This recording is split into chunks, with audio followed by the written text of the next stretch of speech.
Hey everybody, welcome to Rev'd Up for Sunday. We are the clergy of St. Mark's Episcopal Church in New Canaan, Connecticut. I'm Peter Walsh. I'm Elizabeth Garnsey. I'm Justin Crisp. I hang out every week with these two people to take a look at the gospel for the upcoming week. And what I want to do right now is to hear what they learned in church school when they were kids about Zacchaeus. On three, a one, a two, a 1, 2, 3.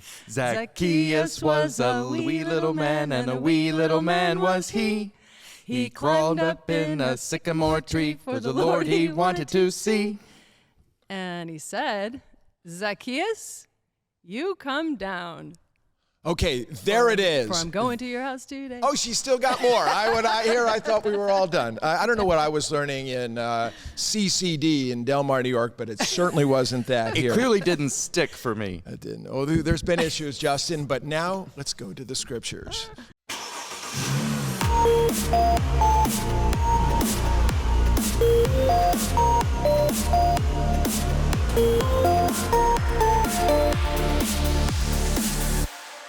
Luke 19, 1-10. Jesus entered Jericho and was passing through it. A man was there named Zacchaeus. He was a chief tax collector and was rich. He was trying to see who Jesus was, but on account of the crowd, he could not, because he was short in stature. So he ran ahead and climbed a sycamore tree to see him, because he was going to pass that way. When Jesus came to the place, he looked up and said to him, Zacchaeus, hurry and come on down, for I must stay at your house today. So he hurried down and was happy to welcome him. All who saw it began to grumble and said, he has gone to be the guest of the one who is a sinner. Zacchaeus stood there and said to the Lord, look, half of my possessions, Lord, I will give to the poor. And if I have defrauded anyone of anything, I will pay back 4 times as much. Then Jesus said to him, today salvation has come to this house, because he too is a son of Abraham. For the Son of Man came to seek out and to save the lost. Okay, amigos, we are already warmed up with your beautiful vocal rendition of Zacchaeus was a short guy. Okay. Do you know that my Sunday school teachers, both, the two that are beloved, listen to our podcast? So I have to give a shout out to Billy Lou Geiser and Marilyn Toller, who probably taught me that song. Oh my gosh, that actually is Isn't that great? That's super moving. So thank you, Mrs. Geiser and Mrs. Toller. That's awesome. I know. All the Bible stories I know I owe them. Oh, that's incredible. Wow. Yeah. That's incredibly beautiful. Well, that's an example of being in a situation where, as a kid, Christ is caught and taught, and so you catch this, and you put it to a tune. That's a great story about the power of church school. And that's good, because Zacchaeus here is catching Jesus. That's what's happening. He is. I love this line. It says that so he, where is it? He was trying to see who Jesus was, but on account of the crowd, he could not. And so you get this visual, right? That he's jumping up and down, trying to see Jesus, right? He's captivated by this guy. He just can't see him, and so he does something. He gets up in the tree, right? Nothing is going to keep him from seeing Jesus, and then he comes into contact with Jesus, and it changes his life. But this is a story, I think, of somebody catching Jesus, and then of its effects, right? We catch the grace, and then the grace works the grace has its way with us, and his life is never the same. Yeah, nice transition, by the way, too. That was good. Thank you. Yeah, I had to make up for the fact I forgot the second and third stanzas of the Sunday school. Well, song. I do love that you mentioned he was trying to see Jesus. I mean, he really was trying, and I think spiritually, a lot of people try to see what this is all about and try to see Jesus. Oh, interesting. And so Zacchaeus, he's short, and he's also an outcast of his community. So I read something interesting about the sycamore tree. This is the only mention of a sycamore tree in the New Testament, unless you go to the King James, where they call the mulberry tree a sycamore tree. That's where I was headed. Nice. Is nice. That what did I steal your thunder? No. I want you to talk about trees, but this translation of the tree. Yeah, keep going. I love trees. I go up the rabbit hole tree mixed metaphors. But sycamores, I apparently in the Mishnah and in the medieval Talmud, there are references to sycamores having to be planted outside the limits of the cities because their branches are so far-reaching and they're so thick. And if anything ceremonial unclean took place under a tree, it would extend anybody else who entered under that tree, because the tree was considered a kind of tent. And so sycamore trees might have been on the outskirts of the town. So as Jesus is passing through Jericho, he's leaving that town before he accepts any hospitality there. And so the crowd's sort of like following him out. And Zacchaeus sees this happening, runs ahead so he might not be seen, and he can have his own private viewing of Jesus, runs up into this tree, maybe to hide, but also to see Jesus as he passes by. But of course, if Jesus can see him up the tree, so can everybody else. So they're probably scorning him and calling him names or whatever. And he's this, man of power and wealth climbing a tree, which is completely unheard of in this culture. So Jesus would know his name if they're shouting jeers at him or something like that. But, so Jesus is out of town, noticing Zacchaeus as he's up in this tree, this sort of not so clean tree or tree that's not welcome in the town. And the idea was to preserve the beauty of the town, so that's why these trees might have been outside the town. So there he is. So I love this idea that Jesus is kind of bringing hospitality to Zacchaeus, which he has refused from the town. But to the Girardian point, well, we should have like theme music for the Girardian point. It wouldn't be the podcast without. I know. I wouldn't Rob, be. can you put It wouldn't be. I wouldn't be revved up if I didn't have my Girardian point. But so, Jesus has noticed this hostility towards Zacchaeus, and gone straight to the victim. Straight to the target of this hostility, and decided to transfer the hostility to himself. He's going to dine with this outcast. They are going to scratch their heads. What on earth is he going to his house for? It's the evening of the Passover. Before the Passover, Jesus is going to defile himself in this man's house, eat his unclean food, and be scandalized and scandalize everybody. And so their hostility can transfer to Jesus. And in the process, Jesus can, bring salvation to Zacchaeus' house. And Zacchaeus' response is to be undone by this costly love of Jesus. Jesus is sort of taking on all the victimhood of the hostility, transforming it around, giving Zacchaeus this inclusion into the community. He's the son of Abraham. And Zacchaeus can do nothing but respond with this lavish intention to restore himself to the people he's defrauded and bring it to them. Kind of extend this costly love out to others.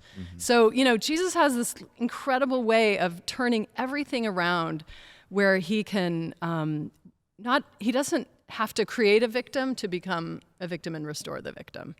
He can bring everybody back together. And I think that's the incredible thing about this story that, brings it forward from the Sunday school charm. That was a smoking amazing thing to say. It totally is. I dropped my mic, but it's too heavy. Yeah. It's not. This is not just. What you just did is you just took the story out of the children's illustrated Bible, and you showed us the depth and the complexity of it, and its real beauty too. I mean, it did occur to me that this is Jesus making good on the Beatitudes from chapter. I think it's chapter 6 of Luke. We might see this story on the face of it as, well, wait a minute, I thought we were blessed are the poor and woe to those who are rich, for they have received their consolation, in the Gospel of Luke. But Luke's Jesus in the Beatitudes also say, blessed are you when people hate you and revile you and defame you on account of the Son of Man, and woe to you when all speak well of you, or something, because that's what your ancestors did to the false prophets, right?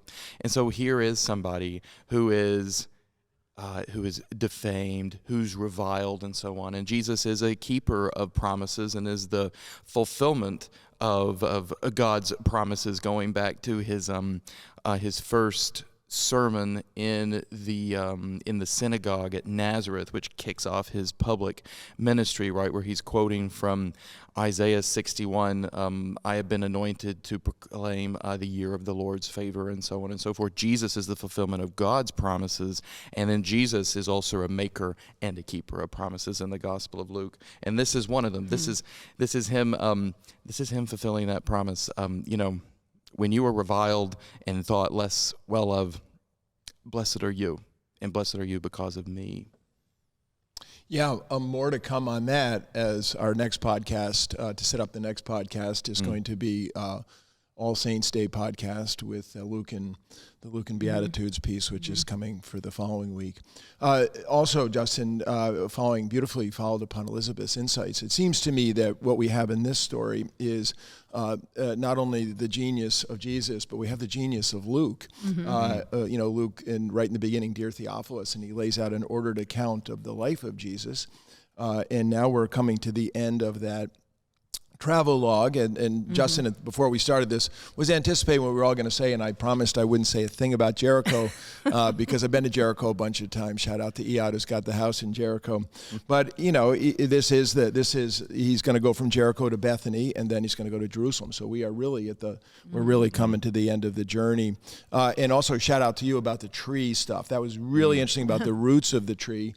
And when we know more about the biblical story and we understand the symbology of the stuff in the Bible, how much more meaning there is in the stories. So we don't just read it from a flat level where we, from the cultural connections we have with the words. We lead it with the biblical connections with the words. They do have, going against my early promise before the show started, there is a sycamore tree in Jericho that, tourists go to, but it's not the sycamore tree, I'll just say that. And these are mammoth trees. And I'm reminded also, apropos of almost nothing, that the olive trees, we had 2 olive trees that grew next to each other, grew in Phoenix, in our front lawn in Phoenix. Nice. And biblical trees in their own right too, but they're outlawed in the city of Phoenix because everybody is allergic to the olives, and they drop these little nasty olives that get walked over your white carpets and your white floors in your house, because everybody in Arizona has a white floor and a white carpet. As I said, apropos of nothing, coming back to Luke's genius, we have the God. Yeah, just ignore me.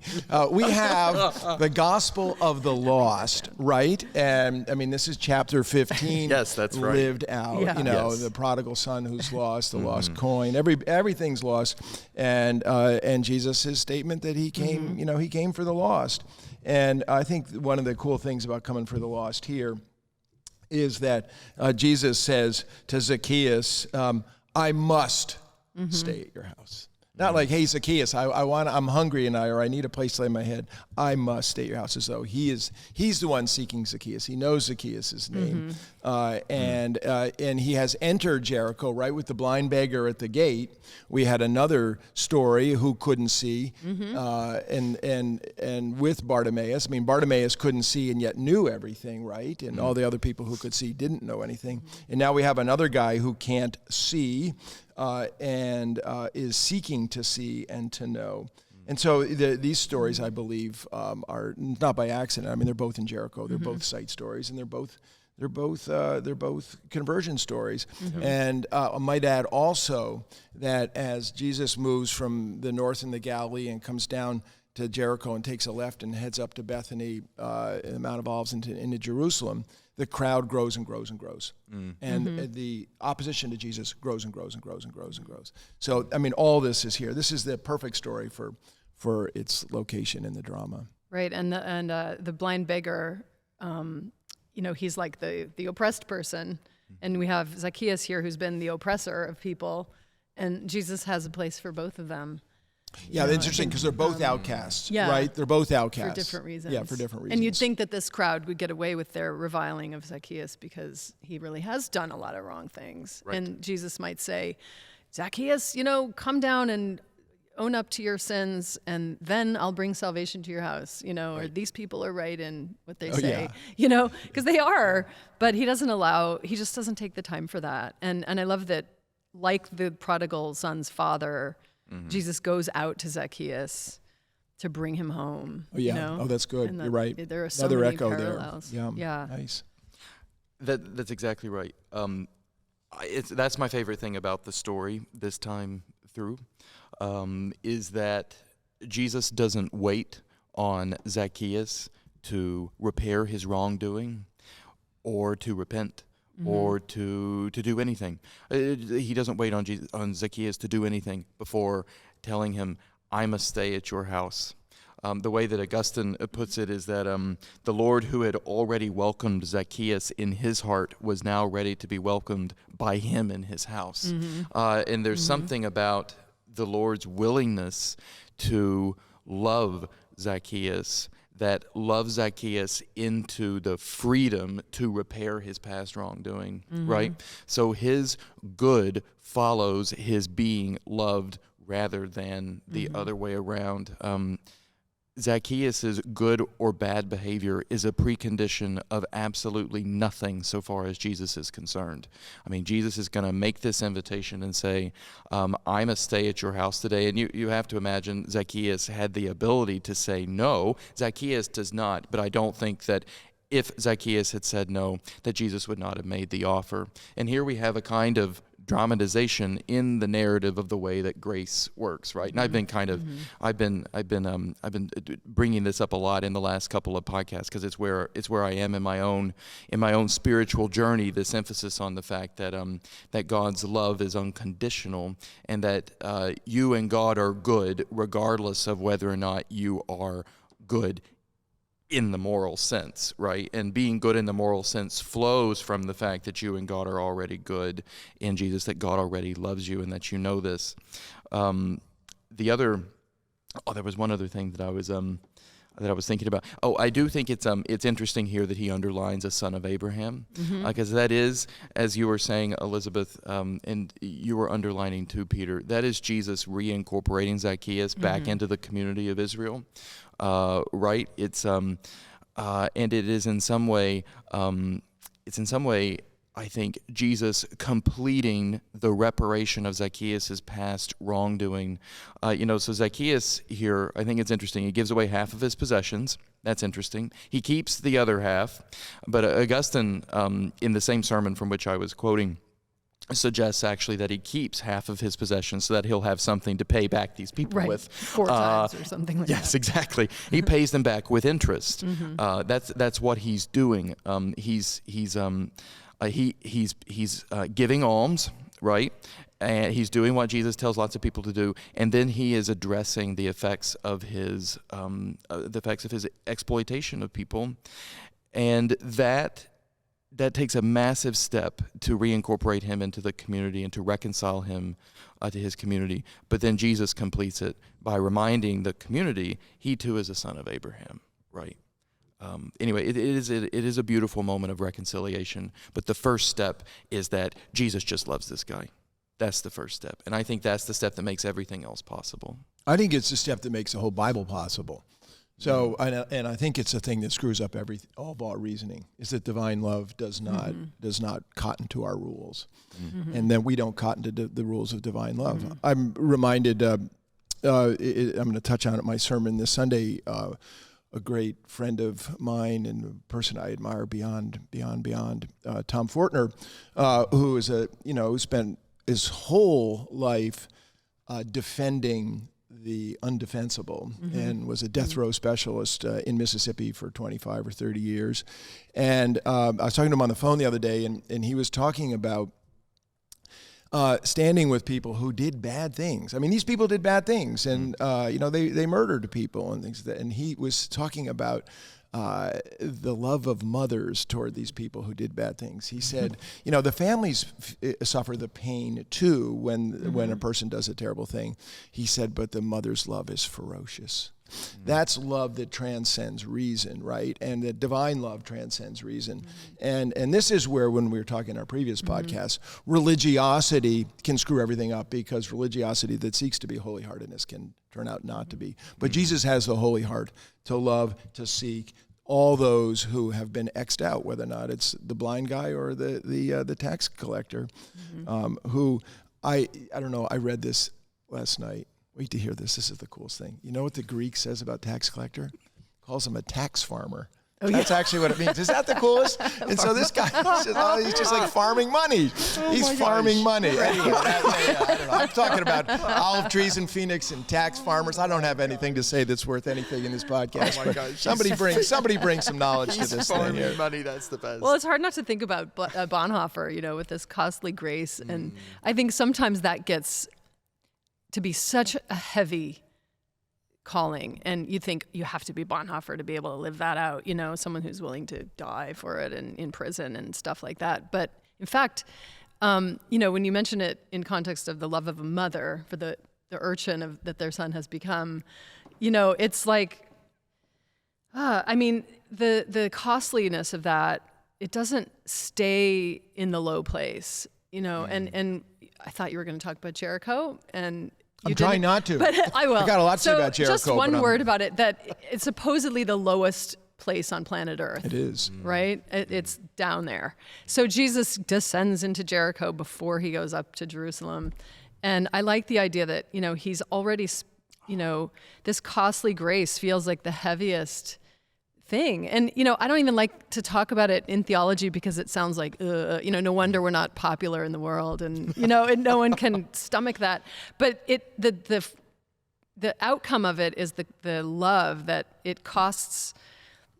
You want to spend everything on it, it's costly because that's the only response you can give. It's that's pearl freedom. In the field, right? It's like wanton spending. You're just like, oh yeah, sure, I can do that. I'm so free. I can embrace you too. I know, totally. But I think that I just wanted to name that sort of movement from the that's cool. heavy I really like low that. place up to think the you're on a roll high. here. I think that's wanton really place. good. Yeah, it's really good. Thanks. The only thing that I have to add, I agree you're on a roll. The only thing that I have to add is that I think that there's this is almost like an aesthetic response on Zacchaeus' part. Yeah. This is a man in love. And so Yeah. and his turning his life around. I mean, he turns his life on a dime. Yeah. Right here. His doing that that is a work of love. Mm-hmm. And this is why I love. It doesn't say he was jumping up and down trying to see Jesus, but I like to imagine he was jumping up and down. Right. Mm-hmm. He did run ahead. He did run ahead. I mean, this guy is attracted to Jesus. He's captivated by him. And just like one of the reasons why I find that so important is because when we're standing before a painting or we're listening to a piece of music, it's not like we like will ourselves to be captivated. You're either captivated or you're not. You're either caught up by it or you're not. And so it's as though Jesus creates his own recognition in Zacchaeus. Jesus is like the great piece of music or the great painting that evokes the response, so that somehow Jesus is responsible. Jesus is to thank for both the fact that this man is in love and for all of the results of that being in love, right? Which do cost him, and I don't think he cares. I don't think he cares because he's so in love. Oh, I love that. Also, how about the fact that Jesus looks up to Zacchaeus, which I also is just one of those little things. I mean, nobody looks up to Zacchaeus. Everybody hates Zacchaeus. Jesus looks up to him. And it is great that he says that he's happy. Zacchaeus is happy. Yeah. Right? He's happy. Welcomes him in. And what else we get? It's always in Luke, right? The happy, the grumbling, the murmuring. It's always that, that's always on the other side. Anyway, we're coming to the end of our time here. Really so fun that this podcast began with you two singing. And a shout out to your teachers. Yes. Yeah. Awesome. And how incredible that for them to be able to watch and listen to you. They well done. They gave me a lot. Yeah. Anybody with a final word here before we take off? Short in stature, short of cash by the end of it, but he's not short on grace. Unbeatable. We really are grateful to you for tuning in to Rev'd Up for Sunday, this podcast with the three amigos. We hope that grace is wildly alive in your life and that you too are happy. Please like and share and do all that other stuff if you're in the mood. God bless you. Take care. See you again.